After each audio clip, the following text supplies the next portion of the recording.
Good morning. For those of you who don't know me, my name is Jersey, something people cannot remember now that my parents have moved here. If you're new, as Ben said, we are beginning a series on our doctrinal statement, and today we have the Doctrine of Creation. Now, creation can be a very large and at times hot-button topic.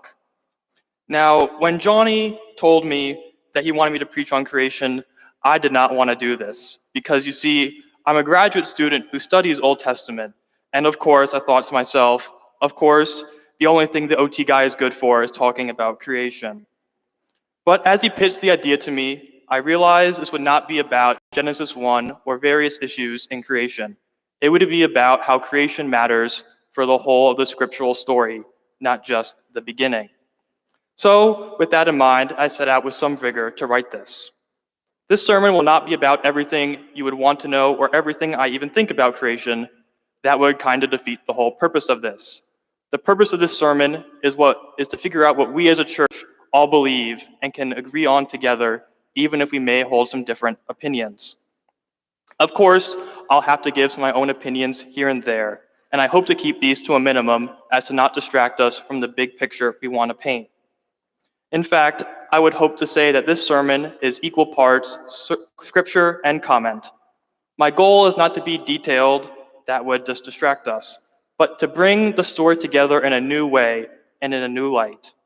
I want to show how creation is important for the rest of the biblical story, not just the beginning. And I also want to more importantly warn you that this is not really a sermon about creation. It is a sermon about the God who creates.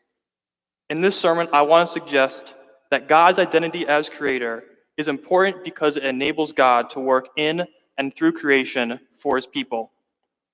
But before I can make that case, there's a pretty obvious place we need to begin, in the beginning. So let's begin in Genesis 1, in the first 2 verses.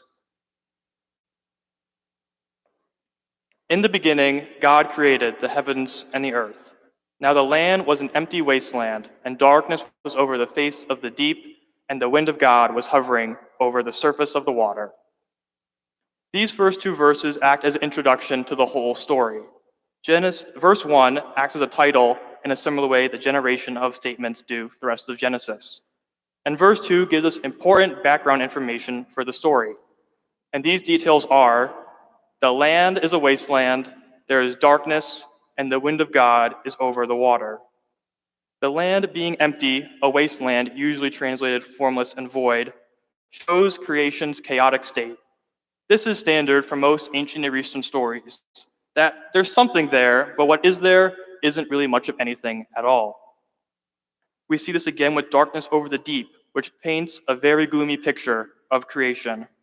The wind of God shows God is there in creation in some way, but he has not yet begun his proper creative work. But God does begin his creative work on the first day. And God said, "Let there be light," and there was light.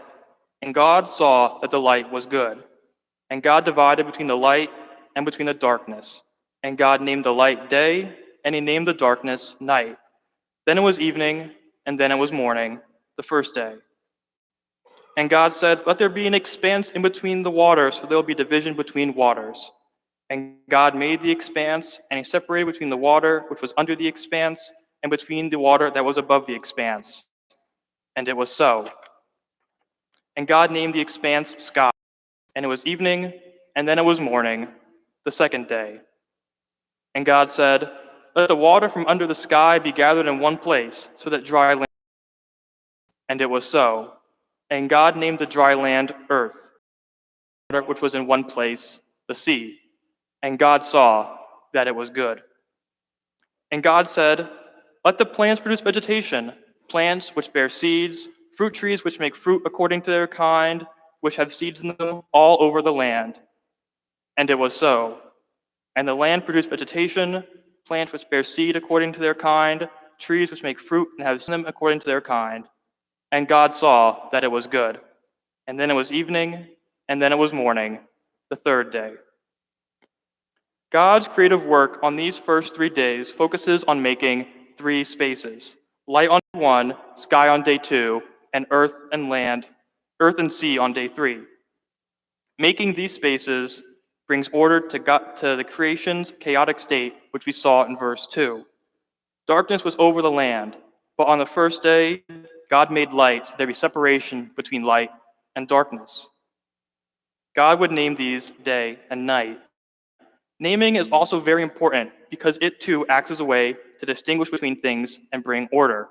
In one story in the ancient Near East, it speaks of the time before creation as when the skies above had not yet been named and when the earth below pronounced by name.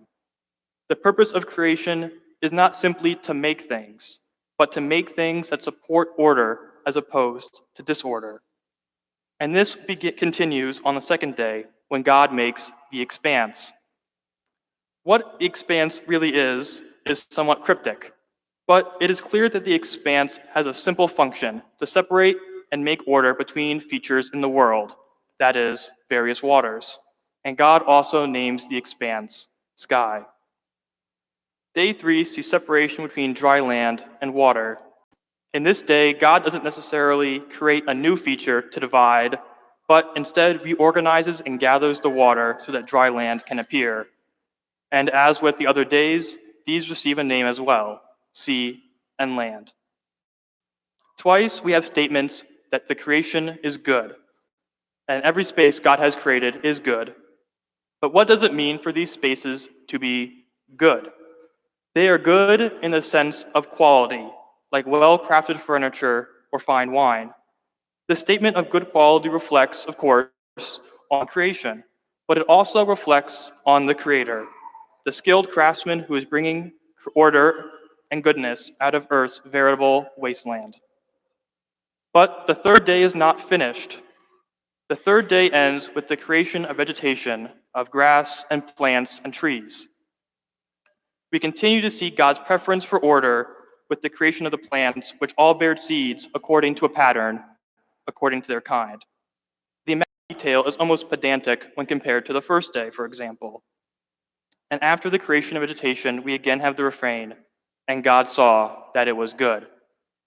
This statement is now directed at the vegetation and not the spaces. And this is an important turn in the story. We are now moving from the 3 spaces to filling those 3 spaces. So earth is now filled with grass, plants, and trees, and in days 4, 5, and 6, God will fill the rest of his creation. And God said, "Let there be luminaries in the expanse, the sky, separate between day and between the night, so they will be for signs and for festivals and for days and for years. And they will be in the expanse, the sky, to provide light over the land." And it was so. And God made 2 great lights, the great light to rule over the day and the small light to rule over the night.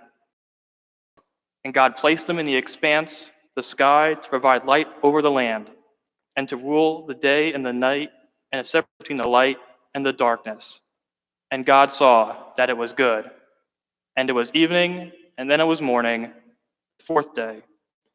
And God said, "Let the waters swarm with swarms of living creatures, and let the birds fly over the land, and let birds fly over the land over the face of the expanse, the sky."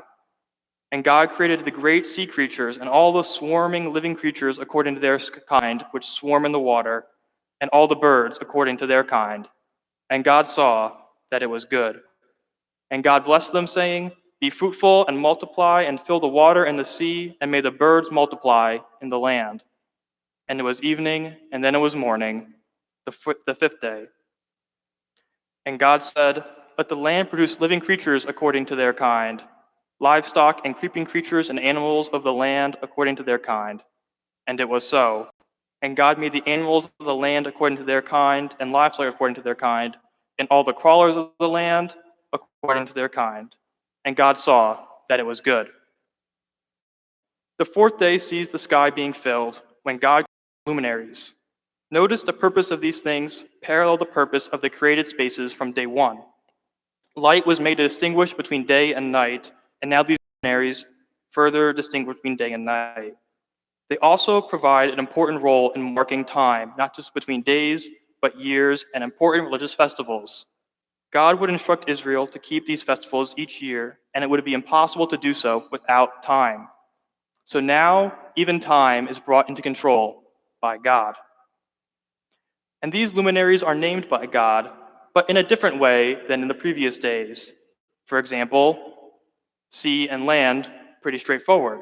But instead, the sun and moon are called the great light and the small light. This is because most ancient people view both the sun and moon as divine beings. Because of these connotations, the author does not use their names intentionally to downplay their role in creation.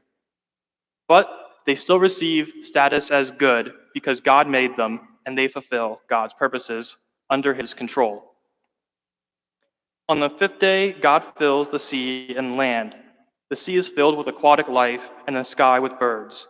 As with the plants, they are made according to a pattern, according to their kind. And on the sixth day, God makes the animals, who are also made according to a pattern, according to their kind. But of course, one more thing is on the sixth day, the creation of man. And God said, "Let us make man in our image, according to our likeness, and may they rule over the fish of the sea and the birds of the sky, and the livestock, and over the land." And God made man in his image. In the image of God, male and female, he created them. And God blessed them, and he said to them, "Be fruitful and multiply and fill the land and subjugate it, and rule over the fish of the sea and the birds of the sky and all the animals which crawl on the land." And God said, "Look, I have given you all the plants which bear seeds, or which are over the land, and all the trees which have fruit seeds in them. They are food for you, and all the animals of the land, and all the birds of the sky, and all the crawlers which are over the land, which have life in them. I give you all the green plants for food." And it was so. And God saw all that he had made, and yes, it was very good. And then it was evening, and then it was morning, the sixth day. The creation of humanity is different from all the other creatures so far. The fish, the birds, and animals are made according to a pattern, according to their kind. But humanity is made in a different pattern, according to the divine image. And humanity is blessed like all the other creatures to be fruitful and to multiply, but they are also commissioned to exercise rulership over those other parts of creation. The account is very specific and insistent that God made humanity, and he did it in a specific way, according to his image, and that this image extends to all people, both male and female, and to all people today. Without the image of God, it would be impossible to talk of universal human dignity. As we say in our doctrinal statement, God created humanity in the image of God, as male and female, and therefore every human being has intrinsic value, the capacity to reflect his character, and the privilege to enjoy fellowship and covenantal relationship with him. The sixth day culminates with another statement of creation's goodness, but now creation is very good. This is not just because of humanity, but because all of creation has been made and is now complete in its proper order and place. Now that creation is finished, God can rest. And the sky and the land and all their hosts were completed, and God finished his work which he did on the seventh day. And he rested on the seventh day from all the work which he did. And God blessed the seventh day, and he set it apart, for on it he rested from all the work he did. Now that creation is done, he can sit back and let it be in its own order. No one can test God, and all other supposed rivals, like the sun and moon, are under his control. God chooses when to work and when to rest. God is in a complete class of his own, the supreme, unrivaled creator. He has brought order out of chaos. He has created the different spaces, and he has filled them with what is appropriate to them. He made humanity in his own image, and he has blessed them, and he rested. But this is only the beginning of our talk about God, the creator. As I said at the start, this is not just about Genesis 1, but about the whole story. Why does it matter that God is the creator? Now we can begin to walk through only a few parts of the story together to see how God acts for his people in and through creation. After creation, humanity fails in the Garden of Eden and is exiled. And after this, it is clear that something is very wrong, even with God's order. After seeing God breathe life into the first man, Adam, we see Adam's own son, Cain, take the life of his brother, Abel. The fall is not simply about people becoming bad. It is about a threat to God's order. And death, which may be the biggest threat, grows until the land and all who live on it are corrupted. And God saw the land, and yes, it was very corrupt, for all flesh had corrupted their ways on the earth. And the corrupted and wicked state of creation grieved God so much, he regretted making humanity. So God made a plan. He found one he still favored, Noah, and he set out to judge the wicked people, but preserve Noah. And God said to Noah, "The end of all flesh is coming before me, for the land is full of violence, and they have destroyed the land. Make for yourself an ark of gopher wood, make rooms in it, and cover it on the inside and out with pitch. I am bringing a flood of water over the land to destroy all flesh which has the breath of life under heaven. Everything on earth will perish." We usually think of the flood as an act of judgment, and it is. But it is also an act of, call it, uncreation. Many of the things God did and made in the days of creation are now being reversed. We see this most poignantly when God speaks of destroying everything with the breath of life, everything which breathes. The life that God has given to all creatures, he is now taking away. Noah begins to work on the ark, waiting for the day that God is going to bring the flood. And finally, God does instruct Noah and his family to enter the ark, along with some animals. And God flooded the earth, and water was over the earth for 40 days, and covered all the high mountains. And with the water covering all the earth, God's uncreation was complete. He had returned the earth is a wasteland, and darkness covered the world, a small refuge of an ark. But just like God did not let the world stay in that state. God made the waters recede and set the ark on a mountain. And once the water was gone, Noah left the ark, along with his family and the animals. And God reinstated his blessing on humanity and made a covenant with them. And God blessed Noah and his sons, and he said to them, "Be fruitful and multiply and fill the land. But the fear and terror of you will be in all the animals of the earth, and in all the birds of the sky, and all the crawlers on the ground, and in all the fish of the sea. They are in your hands. All the crawlers which have life, they are food for you, like the green grass. I have given everything to you, but you must not eat meat with its blood, that is its life, still in it. I will pursue your life, that is your blood, until I seek it from every creature. And from each man I will seek the life of that one, because that man is his relative. A man who pours out blood on the ground, his blood will be poured out, for in the image of God he made man. But you, be fruitful and multiply and spread out and become many." God gives his blessing again and reinstates God's right to be fruitful. But now that blessing is set in a new grim reality of murder. The relationship between humans and animals is changed, and more importantly, there is now a strict punishment for killing other humans. Of course, it is good that God has blessed humanity, but now there's something wrong. And while the flood does show us something about God's moral demands on humanity and humanity's propensity towards evil, the flood story also shows us God's continued grasp on creation. God has the power to effectively uncreate and then recreate his whole creation, while at the same time preserving people through that process. And as we move through the story, God's actions begin to center around a specific group of people, that is, Israel. And of course, there would be many instances we could name of this, but I'm short on time. Perhaps one of the most important is in the Exodus. And again, like the flood, we think of the Exodus and the plagues for judgment. But they are also about God saving his people in a dramatic and powerful way from a nation that oppressed them for hundreds of years. God used his hold over many of the spheres of creation to lead his people out of Egypt. Moses turning the water in the Nile to blood shows God's power over the water, and the plagues of gnats, flies, and locusts show God's power over the crawlers which crawl and fly over the land. Sickness which spread throughout the livestock shows God's power over the animals. The boils on people's body shows the God who made the body still holds control over it. God rules the sky and sent hail from it. One day, God made light and separated between light and darkness. In the Exodus, God brought intense darkness over the Egyptians. The God who gives life now took the life of every firstborn. But it is not just the plagues that lodged themselves in the memory of Israel, but also when God led them through the sea. And the Lord said to Moses, "Why do you cry out to me? Speak to the Israelites so they may go further. Now raise your staff and stretch out your hands over the sea and split it, so the Israelites may go in the middle of the sea on dry ground."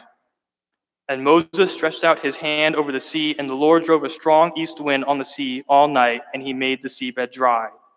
And the water was split. And the Israelites went in the middle of the sea on dry ground, and the water was like a wall on their left and to their right. Passing through the sea on dry ground, God's power over the wind and water, and the final victory over the Egyptians.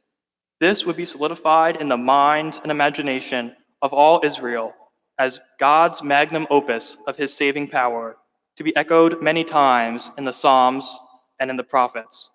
Like in the end of Psalm 77, "The water saw you, O God, the water saw you and travailed, even the depths trembled. The clouds poured down rain, and the dust clouds gave their voice. Your lightning was flashing. The noise of your thunder was in the whirlwind. Your lightning bolts lit up the world. The land shook and quaked. Your way is in the sea, your path in the great sea. Your footprints are unknown. You lead your people like a flock by the hand of Moses and Aaron."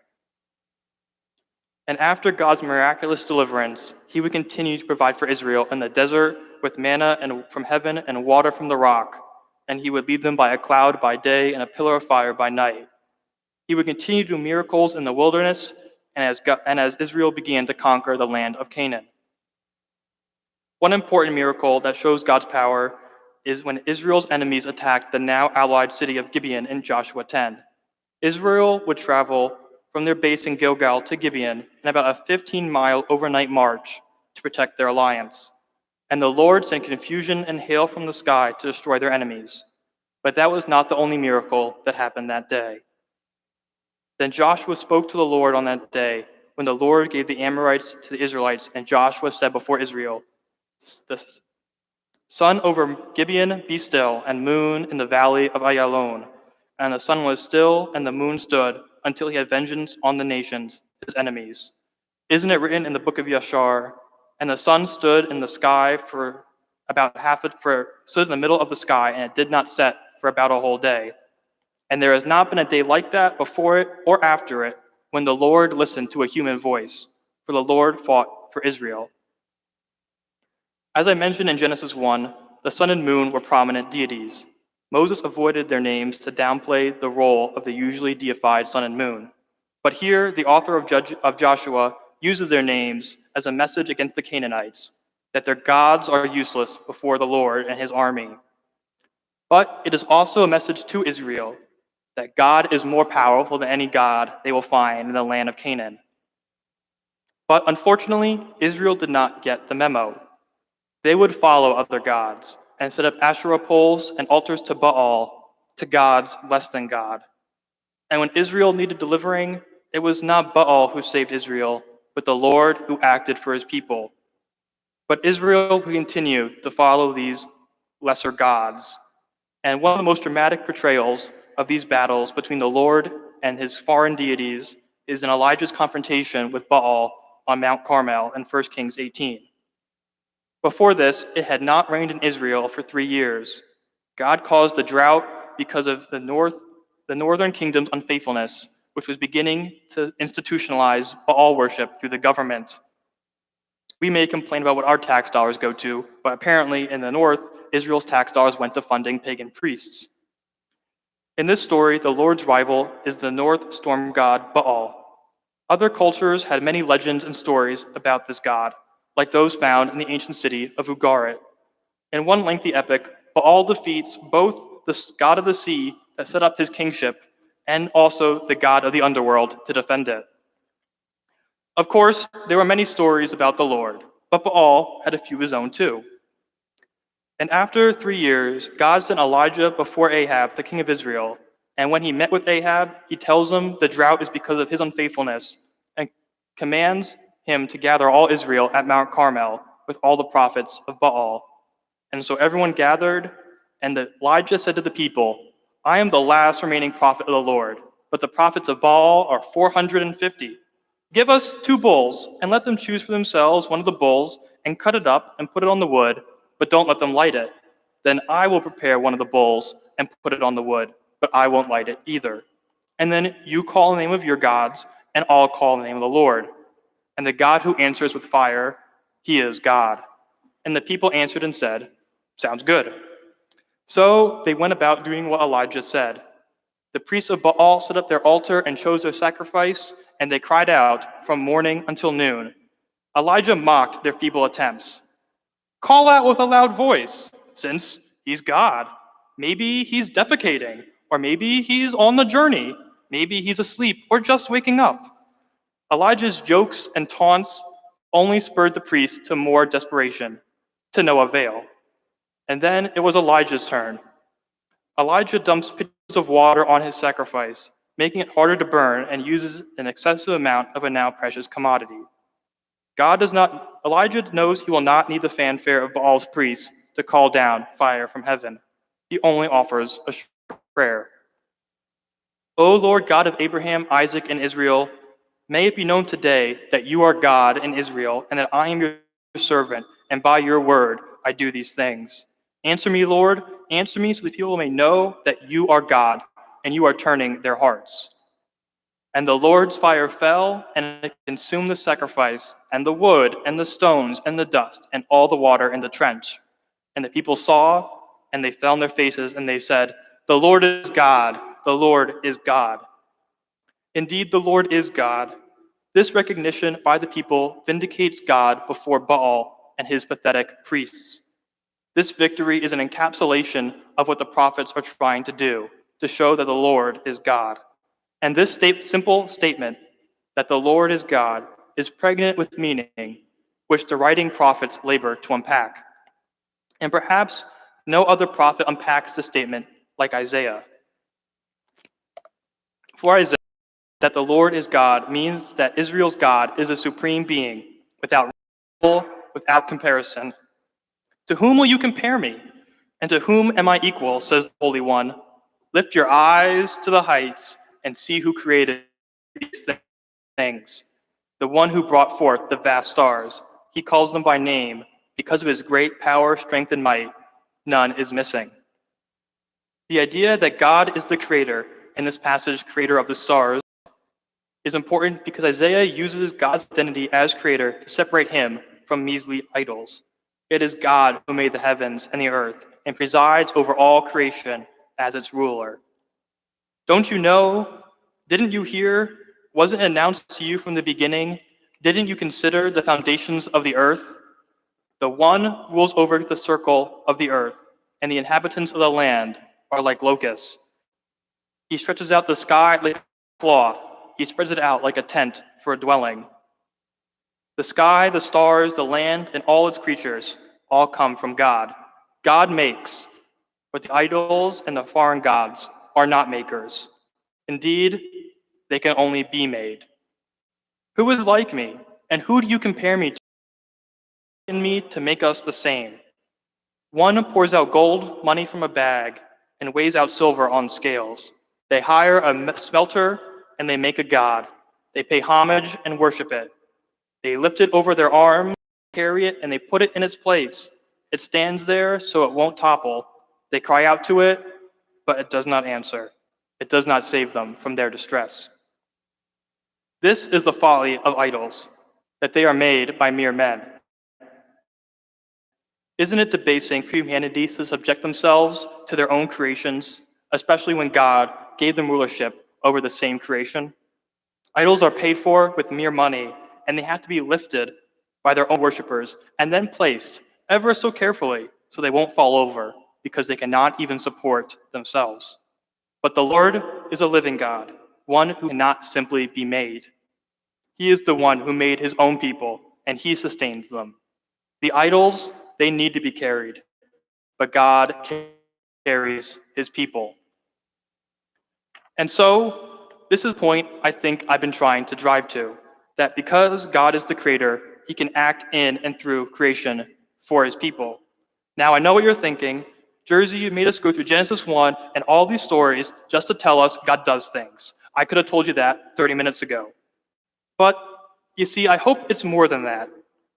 God acts in creation for different ways and in different ends. Sometimes, and many times, those ends are destructive. And as we saw, those destructive ends come in response to man's sin. We saw God flood the world because everyone had become corrupted. God sent plagues because people oppressed his people. We saw God make the sun and moon stand still so that his enemies could be destroyed. And we saw God keep rain from his own people for 3 years. How do we know that God will not destroy forever and that God will act in a new way for his people, one that is about renewal and not only about destruction for man's sins? You see, God's identity as creator is not simply about him being ever so powerful, but it is about his goodness. The Lord is a gracious and compassionate God, slow to anger and abounding in steadfast love and faithfulness, maintaining steadfast love to the 1,000th generation, forgiving iniquity, rebellion, and sin. But he will not leave those unpunished. He will punish the iniquity of the fathers on the sons and on the grandsons, and to the 3rd and 4th generation. God will not destroy forever. Indeed, he will visit the iniquity to some, but his graciousness goes to thousands. This is the God who is also the creator and still presides over it. God is not sometimes the creator and then other times the loving God and other times the judge, but he is always all these things, and all the things that God is always inform who he is and how he acts. This is how we know that God will act for the good of his people and for his creation, because he is a gracious and compassionate God. When God sets out to save his people, creation will not stand in his way. Clear a path for the Lord, make the desert smooth, a highway for our God. Every valley will be lifted up, and every mountain will be made low. The bumpy terrain will be smooth, and the rocky places a valley. Then the glory of the Lord will be revealed, and all flesh will see together that the mouth of the Lord has spoken. Creation itself must be moved to make way for the Lord when he comes for his people. God acts not to simply sustain, but he acts in a way to bring his people salvation, even through the bumpy terrain. Throughout the rest of Isaiah, salvation is described as ecological renewal. The oppressed and the poor are seeking water, but there is none. Their tongues are dry with thirst. I am the Lord, I will answer them. I will not forsake them, O Israel. I will open the heights of the rivers, and in the middle of the valleys, the water and the dry land will bring forth water. I will plant cedars in the wilderness, and myrtle and olive trees I will put in the desert. Junipers and elms and cypress will be all together. And so they will see, and they will know, and they will consider, and they will reflect together that the hand of the Lord did this. The Holy One of Israel created it. These are the good things that God can do in his creation. God is looking to renew creation, not to let it rot. God is looking to renew his creation, to renew his people, to renew them like the thirsty are renewed with water. But the story does not end here. God has begun his work of renewal, of making all things new. And this has begun in his son, Jesus. We see that Jesus does miracles, but Jesus isn't doing miracles running around all of Palestine healing people just so he has some proofs in his back pocket that he's God. His miracles and his signs are signs of new creation, of the blind receiving sight, the lame walking, and the lepers being cleansed. They show that something new is happening, that the curse is finally being reversed. But the most important act of this new creation is Jesus' resurrection, the first fruits from the dead. It is because of Jesus' death and his resurrection that we also take part in this new creation. This is why and how we can fight sin today in our lives and in the world, because the same Spirit that raised Jesus from the dead, launching this program of new creation, Because the Spirit that raised Jesus from the dead, launching the program of new creation, is at work in us, making us new.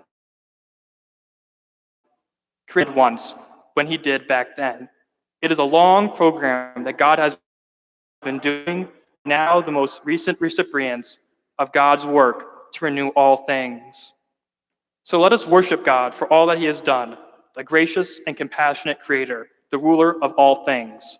And let us worship him for all the things that he will do when he renews creation.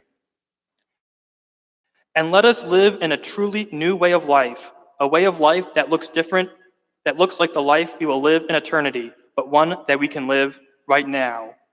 And let us live this new life with full confidence that the God who has made and renews all things today. Let's pray. Dear God, I thank you for giving us everything here too, and everything under the sun and in creation. And I thank you that you have not neglected creation, but that you have renewed it